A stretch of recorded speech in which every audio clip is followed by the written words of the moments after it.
அரை மணி நேரம் ஜெபம் பண்ணேன். ஜெபம் பண்ணதுக்கு அப்புறம் ஆண்டவர் வார்த்தை கொடுத்தாரு. எல்லாருமே நம்ம எடுத்து வாசிக்கலாம். மத்தேயு 6:33. முதலாவது தேவனுடைய ராஜ்யத்தையும் அவருடைய நீதியையும் தேடுங்கள், அப்பொழுது இவைகள் எல்லாம் உங்களுக்கு கூட கொடுக்கப்படும். ஆமென். முதலாவது யாருடைய ராஜ்யத்தை தேடணுமா, யாரை தேடணும் அப்படின்றதா இது மெயின். இன்னைக்கு நான் டாபிக்கா பேச போறதுமே முதல் தேவை, முதல் தேடல். ரெண்டுமே யாருனாதான் கர்த்தர் தான். முதல் தேவை, முதல் தேவைனா நம்ம லைஃப்ல முதல் தேவை கடனையோ இல்ல பொருளையோ இல்ல மனிதர்களையோ நம்பி நம்ம இருக்க கூடாது. முதல் தேவை யாருன்னா ஏசப்பாதான். முதல் தேடலும் யாருன்னா தான் ஏசப்பாதான். அப்படிதான் ஆண்டவர் இந்த வசனத்துல எப்படி சொல்லுதுன்னா, முதலாவது நீ என்னை தேடு, அதுக்கப்புறம் நான் என்ன சொல்றேன், அவர் என்ன சொல்லி அதுல என்ன சொல்லிருக்குன்னா, அவருடைய நீதியை தேடுங்கள், அப்பொழுது இவைகள் எல்லாம்னா இந்த பூமியில கர்த்தர் நமக்குன்னு கொடுத்திருக்கிறது எல்லாமே தான். அவர் தான் இந்த பூமியில எல்லாத்தையும் உருவாக்குனாரு. அது வெறும் இவை மட்டும் போடல, இவைகள் எல்லாமே ஆண்டவர் நமக்காக தான் உருவாக்கி கொடுத்திருக்காரு. ஆண்டு கொள்ளுங்கன்னு சொல்லியிருக்காரு. அதான்ட்ட இதெல்லாம் பழகி பெருகிற அளவுக்கு நீங்க ஆண்டு கொள்ளுங்கன்னு சொல்லியிருக்காரு. அது போலதான் அது இதுல என்ன சொல்றதுன்னா, இவைகள் எல்லாவற்றையும் நீங்க கையாளணும், நீங்க தான் பயன்படுத்திக்கணும் அப்படின்னு சொல்லிட்டு அதான் சொல்றாரு. அதனால முதல் தேவை யாருன்னா, ஃபர்ஸ்ட் நம்ம யாரை தேடணும்னா கர்த்தரை தேடிட்டு தான். நமக்கு தேவை அநேகம் இருக்கும் வாழ்க்கையில. யாரோட வாழ்க்கையிலுமே தேவை இல்லாம இருக்கவே இருக்காது. எல்லாருடைய வாழ்க்கையிலயும் தேவைகள் இருக்கும், கஷ்டங்கள் இருக்கும், அநேக பாடுகள் இருக்கும், இல்லைன்னு சொல்ல முடியாது. ஆனா அதன் மத்தியிலையும் கர்த்தர் என்ன சொல்றாருன்னா, நான் உனக்கு தேவையா இருப்பேன், உன் தேடலா இருப்பேன், நீ என்னை தேடினா இதெல்லாம் வச்சு நான் உனக்கு என்ன பண்ணுவேன், கூட கொடுப்பேன் அப்படின்னு சொல்லியிருக்காரு. அதுக்கு ஒரு சின்ன சாங் பாடலாம். ஏன் தேவையை சொல்லி சொல்லி உம்மை துக்கப்படுத்த மாட்டேன், என் தேவையே நீங்கதான். ஏன் என்னத்த சொல்லி சொல்லி நிறைவேற்றவும் சொல்ல மாட்டேன், என் இதயமே நீங்கதான். என் இயேசுவே, என் நேசரே, என் நண்பரே, என் இன்பமே, இந்த வானம் பூமியாவுமால் தேவன் நீங்கதா. என் உயிரும் உடலும் உள்ளவரை பாடல் நீங்கதா. நமக்கு தேவை யாருன்னா கர்த்தர் மட்டும்தான். அதனால நம்ம தேவையை போயிட்டு சொல்லணும். எப்ப சொல்லணும்னா, எப்பயாவது ரொம்ப இக்கட்டான சுச்சுவேஷன்ல போயிட்டு, இசப்பா என் தேவை இவ்வளவு இருக்குன்ற. ஆனா கர்த்தர் நமக்கு என்ன சொல்லிருக்காரு, உன் தேவையை நான் முன்னமே அறிந்திருக்கிறேன், அதே போல நீ நினைப்பதற்கும் நீ வேண்டிக் கொள்வதற்கும் மிகவும் அதிகமா நான் உனக்குள்ள கிரியை செய்வேன் அப்படின்னு சொல்லியிருக்காரு. ஆனாலும் நம்ம என்ன பண்றோம், ஒரு நேரம் போயிட்டு தேவையை மட்டுமே போயிட்டு என்ன பண்ணுவோம், காலையில எந்திரிச்ச உடனே ஏர்லி மார்னிங் பிரேயர், 5 மணிக்கு எந்திரிக்கிறோமா, 5 மணிக்கு எந்திரிச்ச உடனே போயிட்டு இசப்பா எனக்கு இன்னைக்கு இந்த இவ்வளவு தேவை இருக்கு, இது வேணும், எனக்கு அது வேணும், அதை மட்டும்தான் பேசுவோமே தவிர என்ன பண்ண மாட்டோம், கர்த்தரை தேடுறத விட்டுருவோம். கர்த்தரை ஃபர்ஸ்ட் என்ன பண்ணணும்னா தேடணும், அவரை வாஞ்சிக்கணும், அவரை பெற்றுக்கொள்ளணும், அவருடைய பிரசன்ஸை நம்ம அனுபவிச்சுட்டு அப்புறம் நம்ம தேவையை சொன்னா ஓகே. நம்ம எடுத்தோன்னே என்ன பண்ணுவோம், இசப்பா இன்னைக்கு நன்றி ஆண்டவரே, இந்த நாள் கொடுத்தீங்க, அவ்வளவுதான் 2 நிமிஷம் உடனே ஜெபம் பண்ணிட்டு எனக்கு இன்னைக்கு இவ்வளவு தேவை இருக்கு ஆண்டவரே, இன்னைக்கு நான் பாதுகாத்து கொடுங்க எல்லாம் சொல்லிடுவோம் கரெக்டா. ஆனா அதுக்கப்புறம் அவரை தேடுற நேரம் என்ன பண்ணிரும், குறைவாகி விடும். நம்ம அந்த அளவுக்கு நம்ம என்ன பண்ண மாட்டோம், கர்த்தரை வாஞ்சையா தேட மாட்டோம். ஆனா வேதாகமத்துல தானியேல்ன்றவரு 3 வேளை தேடுறாரு. எப்படி தேடுறாரு பாருங்க, காலையில மதியானம் நைட்டு 3 நேரமும் கர்த்தரை துதிச்சிட்டு இருக்காரு, ஜெபம் பண்றாரு, 3 நேரமும் அவர் ஜெபிக்கிறாரு. அதே போலதான் நம்ம கெத்செமனே தோட்டத்திலையும் 3 வேளையும் நிறைய எல்லாரும் சேர்ந்து நீங்க ஜெபம் பண்றீங்க, ரொம்ப சந்தோஷம். அதே போல ஆண்டவர் நம்மள வச்சிருக்கிறாரு, தானியேலை போல நம்மளையும் நம்ம குரூப்பையும் ஆண்டவர் வச்சிருக்கிறாரு. அதுக்கு கர்த்தருக்கு நான் நன்றி செலுத்துகிறேன். அது மாதிரிதான் நம்ம என்ன பண்ணணும்னா, ஒவ்வொரு நாளும் என்ன பண்ணணும்னா தேடணும். கர்த்தரை அதிகமா தேடணும். முதல் நாள் விட்டா ஒரு 1/4 மணி நேரம் தேடுறோமா, அதோட விட்டுறக்கூடாது. மறுநாள் ஒரு 1/2 hour, அதுக்கப்புறம் அப்படியே. இப்ப நம்ம ஒரு நாளைக்கு 3 நேரம் கரெக்டா சாப்பிட்டுருவோம். ஒரு நாள் ஃபாஸ்டிங் போறோம், அதோட விட்டுருவோம். ஆனா காலையில, மதியானம், நைட்டு, காலையில டிஃபனு, நைட்டு டிஃபனு, மதியானம் லஞ்ச்ல எல்லாமே எடுத்துக்குவோம். ஆனா நம்ம என்ன பண்றோம், அந்த அளவுக்கு கர்த்தரை தேடுறோமா? இதுல முக்கியமானது என்னன்னா, நம்ம தேவையை காட்டிலும் கர்த்தரை என்ன பண்ணணுமா தேடணும். இதுதான் மெயின். தேடல்ல நம்ம முக்கியத்துவம் அதிகமா கொடுத்தோம்னா, அதுல ஆண்டவர் என்ன பண்ணிடுவாராம், நம்மளோட தேவைகள் எல்லாவற்றையும், இவைகள் எல்லாமே என்ன பண்ணிரும், நமக்கு கூடதான் கொடுக்கப்படும் அப்படின்னு போட்டிருக்கு இந்த வசனத்துல. அதுக்கப்புறம் இதுல நான் ஒரு எக்ஸாம்பிள் சொல்றேன். யாருன்னா மார்த்தாள், மரியாள். மார்த்தாள், மரியாள் ஆண்டவரே எனக்கு வெளிப்படுத்தினாரு. ஆண்டவரே இந்த இதுக்கு நான் எப்படி ஆண்டவரே சொல்ல முடியும் அப்படின்னு சொல்லி கேட்டப்ப ஆண்டவர் சொன்னாரு, தேவையானது ஒன்றே. அந்த லூக்கா 10:42 இருக்கும். தேவையானது ஒன்றே. தேவையானது ஒன்றேனா அது யாரு? கர்த்தர் மட்டும்தான். நம்ம வாழ்க்கையில நமக்கு தேவையானது அநேகம் இருக்கும். ஆனா அதை காட்டிலும் ஃபர்ஸ்ட் தேவையானது, முதலாவது, 2வது, 3வது காரியங்களை காட்டிலும் ஃபர்ஸ்ட் யாருன்னா கர்த்தர் தான்.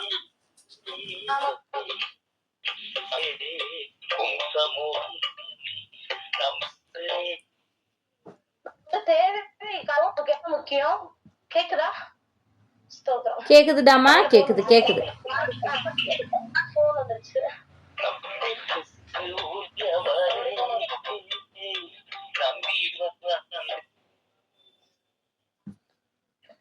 சாரி, போன் வந்துட்டே இருந்துச்சு. சாரி. அதுக்கப்புறம்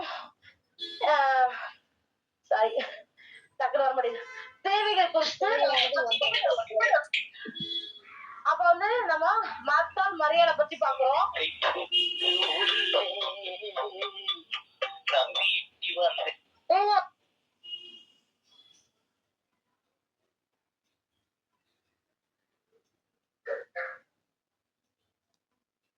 சாரி, போன் வந்துச்சு. அவங்ககிட்ட சொல்லிட்டேன் அப்பமா கால் பண்றேன்னு. சாரி. அடுத்து தேவையை குறித்து நம்ம பாக்குறப்ப மார்த்தாள், மரியாளை பற்றி லூக்கா 10:42 சொல்லப்பட்டிருக்கிறது. மார்த்தாளும் பற்பல தேவைகளை என்ன பண்றா, பற்பல தேவைகளை 40 சொல்லியிருக்கு. மார்த்தாளும் பற்பல தேவைகளை செய்வதில் மிகவும் வருத்தம் அடைந்து அவரிடத்தில் ஆண்டவரே, நான் தனியா கஷ்டப்படுறேன், வேலை செய்யறேன் அப்படின்னு சொல்லிட்டு என் சகோதரியை வர சொல்லுங்க அப்படின்னு சொல்றாங்க. சொன்னோன்னே கர்த்தரு அவளுக்கு பிரதியுத்தரமாக, மார்த்தாளே, நீயும் அநேக காரியங்களை, நம்ம என்ன பண்றோம், ஒரு நேரத்துல அநேக காரியங்களை குறிச்சுதான் பேசுறோமே தவிர, நம்ம வாழ்க்கையில என்ன பண்றோம், அநேக காரியங்கள், அநேக தேவைகள், அநேக கஷ்டங்கள் இருக்கும். அதவே தான் நம்ம என்ன பண்ணிட்டே இருப்போம், நம்ம மைண்டுக்குள்ள போட்டு அதவே யோசிச்சுட்டே தான் இருப்போம். ஆனா நமக்கு கர்த்தர் தேவையானதெல்லாம் தருவாருன்னு நம்பிக்கை இருக்கும், விசுவாசம் இருக்கும். ஆனா நம்ம என்ன பண்ண மாட்டோம், அதை நினைக்க மாட்டோம். ஆனா இந்த காரியத்துக்கு நான் எப்படி பண்றது, நாளைக்கு இந்த காரியத்துக்கு கொடுக்கணுமே, இதுக்கு அங்க செய்யணுமே, இங்க செய்யணுமே அப்படின்ற பல காரியங்களை குறித்தே நம்ம என்ன பண்ணுவோம், நம்ம மைண்ட் வேலை செஞ்சுட்டே இருக்கும். ஆனா அதை என்ன பண்ணக்கூடாது, யோசிக்காத. நானு அவர் ஆட்கள்ல சொல்லியிருக்கிறது, தேவையானது ஒன்றே. தன்னை விட்டு எடுபடாத, யாரை விட்டு, கர்த்தரை விட்டு எடுபடாத நல்ல பங்கை மரியாள் தெரிந்து கொண்டது போல நம்மளும் என்ன பண்ணணுமா, அவரை விட்டு எடுபடாத நல்ல பங்கை நம்மளும் தெரிஞ்சு கொள்ளணும் அப்படின்றதுக்காக இந்த காரியத்தை ஆண்டவர் வெளிப்படுத்தினாரு. எப்படின்னா, நம்மளும் என்ன பண்றோம்னா, ஒவ்வொரு நாளும் கர்த்தரத்துல, ஏசப்பா எனக்கு நீங்க போதும், என் தேவை நீங்கதான், என் ஆசை நீங்கதான், என் சொந்தம் நீங்கதான், என் சொத்து நீங்கதான் ஆண்டவரே, எனக்கு எல்லாமே நீங்க இருக்கீங்க, எனக்கு எந்த கவலையும் இல்லாண்டவரே, அதனால நான் என்ன பண்றேன், உங்க கரத்துல என்ன அர்ப்பணிக்கிறேன் அப்படின்னு சொல்லிட்டு நம்மளும் மரியாதை போல நல்ல பங்கை தெரிந்தவர்களாக இருக்கணும் நம்மளோட வாழ்க்கையில அப்படின்ட்டு ஆண்டவர் வெளிப்படுத்துறாங்க. தேவையானது, மெயினானது ஒன்றே, கர்த்தர் மட்டும்தான். அதுல அநேகரின் சாட்சிகளை நம்ம கேள்விப்பட்டிருப்போம். எப்படின்னா நிறைய பேர் சாட்சி சொல்லியிருப்பாங்க. எப்படி சொல்லுவாங்கன்னா, நான் பல லட்சம் கடன்ல இருந்தேன், எப்படி பல லட்சம் கடன்ல இருந்தேன், கத்தரை தேடினேன், கத்தரை மட்டும் நம்பி இருந்தேன், கத்தர் தான் எனக்கு உதவி செஞ்சாங்க அப்படின்னு சொல்லுவாங்க. அப்படிதான் நம்மளோட வாழ்க்கையிலையும் கத்தர் மட்டும்தான் உதவி செய்ய முடியும். எந்த மனுஷங்க நினைச்சாலும் என்ன பண்ண முடியாது, உதவி செய்ய முடியாது. நம்ம என்ன பண்ணிருக்கோம், ஃபர்ஸ்ட் கத்தர்கிட்ட ஒப்பு கொடுத்துடணும். அப்பா, நான் உங்க கருத்துல ஒப்பு கொடுக்குறேன்ப்பா, எனக்கு இந்த காரியத்துல இவ்வளவு தேவைகள் இருந்தாலும் கடன் இருந்தாலும் எல்லாவற்றையும் உங்க கருத்துல முதலாவது ஒப்பு கொடுக்குறேன். நிறைய பேர் என்ன பண்ணுவாங்கன்னா எழுதி வச்சு ஜோம் பண்ணுவாங்க. நானும் நிறைய நேரம் என்ன பண்ணுவேன்னா, எனக்கு தேவை இருந்துச்சுன்னா இதெல்லாம் எழுதிடுவேன், அந்த காரியத்தெல்லாம் எழுதிட்டு அது மேல கை வச்சு ஜோம் பண்ணுவேன். அந்த மாதிரி நம்ம என்ன பண்ணணும்னா, நம்மளுடைய காரியங்களை தேவைகளை என்ன பண்ணணும், எழுதி வைத்து கத்தர் இடத்துல ஃபர்ஸ்ட் ஒப்பு கொடுக்கணும். நம்ம மனுஷங்கள்ட்ட சொல்லிட்டு அவங்க செஞ்சிருவாங்க, நான் செய்ய மாட்டாங்க. மனுஷங்க ஒரு நேரம் உதவி செய்வாங்க, ஒரு நேரம் உதவி செய்ய மாட்டாங்க. ஆனா கத்தர் மட்டும்தான் நமக்கு உதவி செய்ய முடியும். நமக்கு வந்து என்ன இதுல எப்படின்னா, நிறைய காரியங்கள்ல நம்ம வந்து கத்தரை முன்வைக்காம டக்குன்னு என்ன பண்ணிடுவோம், நம்மளோட தாட்டு, நம்மளோட மைண்ட், நம்மளோட செயலுக்கு என்ன போயிடுவோம். மாம்ச சிந்தையில நம்ம ஆளுகை செஞ்சிருவோம். ஆனா அந்த மாதிரி செய்யக்கூடாது. எல்லா காரியத்திலையும் கத்தரை முன் வச்சு, ஏசப்பா நான் உங்க கருத்துல ஒப்பு கொடுக்குறேன், என் தேவையை காட்டிலும் நீங்க பெரியவர், எனக்குள்ள இருக்கீங்க, என் கூட இருக்கிறீங்க, என் குடும்பத்தோட இருக்கிறீங்க, பிள்ளைகளோட இருக்கிறீங்க. நான் எந்த ஃபியூச்சர்ல எந்த காரியத்தை குறித்து வேலைப்பட மாட்டேன், கவலைப்பட மாட்டேன் அப்படின்னு சொல்லிட்டு ஒப்பு கொடுத்துட்டு நம்ம வந்து ஜெபம் பண்ணிட்டு போயிட்டோம்னா, கர்த்தர் அதற்கான காரியங்களை நம்ம வாழ்க்கையில என்ன பண்ணுவாரா, நேர்த்தியாய் செய்து முடிப்பார். அடுத்த கடைசி ஒரு வாக்கியம் சொல்லிடுறேன்.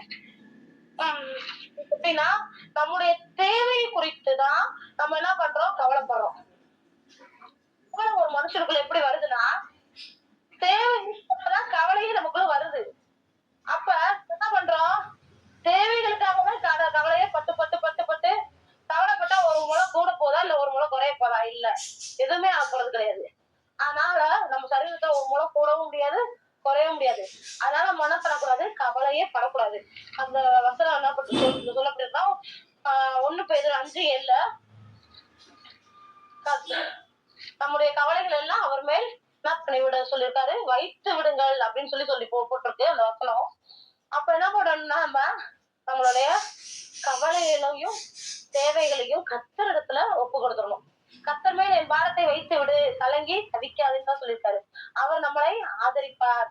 எல்லா வசனங்களையும் நம்ம என்ன பண்ணணும், அறிக்கை பண்ணிட்டு அவர் கருத்துல ஒப்பு கொடுத்துட்டு, நம்ம வந்து எப்பவுமே வந்து நிறைய பேர் சொல்லுவாங்க, ஒரு சிலர் அழுகவே மாட்டாங்க, ஏன் அவங்களுக்கு கவலை இருக்காதா, கண்ணீர் இருக்காதா, கஷ்டம் இருக்காதா அப்படின்னு. இல்ல இருக்கும். ஆனா அது அவங்க வந்து என்ன பண்ணிக்க மாட்டாங்க, வெளிப்படையா அவங்களோட கவலைகளை காட்டிக்க மாட்டாங்க. ஏன்னா கர்த்தர் இடத்துல ஒப்பு கொடுத்துட்டா நமக்குள்ள இருந்து இருக்கிற கவலைகள் வந்து என்ன பண்ணாதான் வெளி தோற்றத்துல தெரியாதான். அந்த நம்ம இப்ப நம்ம கவலைப்பட்டுட்டு ஊன்னு உட்காந்துருந்தோம், யாராவது வந்து கேட்பாங்க, பக்கத்து வீட்டுல யாரையாவது கேட்பாங்க, என்ன இப்படி சோகமா உட்காந்துருக்கீங்க, என்ன காரியம் என்ன அப்படின்வாங்க, அப்படிங்கிற வாய கலருவாங்க. அந்த மாதிரி இது பண்ணாம நம்ம கவலைகளை வந்து நம்ம என்ன பண்ணக்கூடாது, நம்ம தோற்றத்துல காட்டக்கூடாது. நம்ம தேவைகளையும் நம்மளோட ஃபேஸ் ரியாக்ஷன்லயே காட்டக்கூடாது. எல்லாத்தையும் நம்ம யார் கருத்துல ஃபர்ஸ்ட் ஒப்பு கொடுக்கணும்னா, கத்தர் இடத்துல நம்ம என்ன பண்ணிடணும், கொடுத்துட்டு அவரை தேடும் போது நமக்கு கத்தர் என்ன பண்ணுவாரா, இது எல்லாவற்றையும் நேர்த்தியாய் சரியாய் செய்து முடிப்பார். இன்னைக்கு செய்யணும்னு நினைச்சத நாளைக்கு செய்ய மாட்டாரு, இன்னைக்கே செய்து முடிப்பார். நம்ம நினைச்சிட்டு இருப்போம் 10 நாள் கழிச்சு என்ன போவோம், அத ஆண்டவரு 6 நாள்ல முடிக்கும்போது நமக்கு உதவி செய்வாரு. நம்ம வந்து நமக்கு இத்தனை நாள் ஆகுமோ அப்படின்னு நமக்கு தோணும். ஆனா கர்த்தர் அப்படி சொல்லல, நான் உனக்கு என்னன்னைக்கு என்ன தேவையோ நாளைய தினத்தை குறித்து கவலைப்படாதுன்னு போட்டிருக்கு வேதத்துல. அதே போலதான் நம்ம என்ன பண்ணக்கூடாதான், ஒவ்வொரு நாளையும் குறித்து நம்ம என்ன பண்ணக்கூடாது, கவலையே படக்கூடாது. எல்லா நேரங்களிலும் எல்லா காரியங்களிலும் கர்த்தரை தேடணும். கர்த்தர்கிட்ட தேவைகளை சொல்லி ஒப்பு கொடுத்துட்டோம்னா நம்ம எந்த காரியத்திலையும் கவலைப்படவோ இல்ல அவரை தேடாம இருந்தாலும் நமக்குள்ள வந்து என்ன பண்ணும், ஒரு டிப்ரெஷன் இருக்கிற மாதிரியே இருக்கும். கர்த்தரை நம்ம ஒரு நாள் தேடாம இருந்தோம்னு வச்சுக்கோங்க, அப்போ வந்து நமக்குள்ள ஏதோ ஒரு கவலை இருக்கிற மாதிரி இருக்கும். நம்ம தேடிட்டே இருந்தோம்னு வச்சுக்கோங்களேன், நமக்குள்ள இருக்கிற கவலைகளை கூட நம்மகிட்ட இருக்கிற மாதிரியே தெரியாது. நம்ம ஃபேஸும் சரி, நம்ம சரீரத்திலயும் நல்ல சந்தோஷம், ஆனந்தம், எதுவுமே இல்லைனாலும் நம்ம சந்தோஷமா இருக்கிற மாதிரியே இருக்கும். அந்த அளவுக்கு கர்த்தர் நம்மளை ஆசீர்வதிச்சிருக்கிறார். ஏன்னா நம்ம கூட யார் இருக்கிறார்? கர்த்தர் இருக்கிறார். கர்த்தர் இருக்கும்போது நமக்கு வந்து தேவைகளை காட்டிலும் கவலைகளை காட்டிலும் எல்லாவற்றிலும் அவர் நம்ம கூட இருந்தா எதுவுமே நமக்கு பெருசா தெரியாது, மழையா தெரியாது. பனி போல அதை என்ன பண்ணிடுவாரு? ஆண்டவர் உருகி போக செய்துடுவார். ஒரே ஒரு பாடல் பாடி நம்ம வாசித்து முடிக்கும். கர்த்தரை தேடின நாட்களெல்லாம் காரியம் வாய்க்க செய்தாரே, எத்தனை எத்தனை நன்மைகளோ ஏசப்பா செய்தாரே, எத்தனை எத்தனை நன்மைகளோ ஏசப்பா செய்தாரே, இறுதி வரை என் வாழ்வில் ஏசப்பா உமக்கு தரே, இறுதி வரை என் வாழ்வில் ஏசப்பா உமக்கு தானே. நம்ம எல்லாரும் அனுதினமும் கர்த்தரை தேடுவோம், கர்த்தரை துதிப்போம், கர்த்தரை உயர்த்துவோம். அவரை தேடுற நமக்கு ஒரு நாளும் ஒருபோதும் ஒரு குறைவும் இருப்பதில்லை. கர்த்தருக்கு மகிமை உண்டாவதாக. ஆமென்.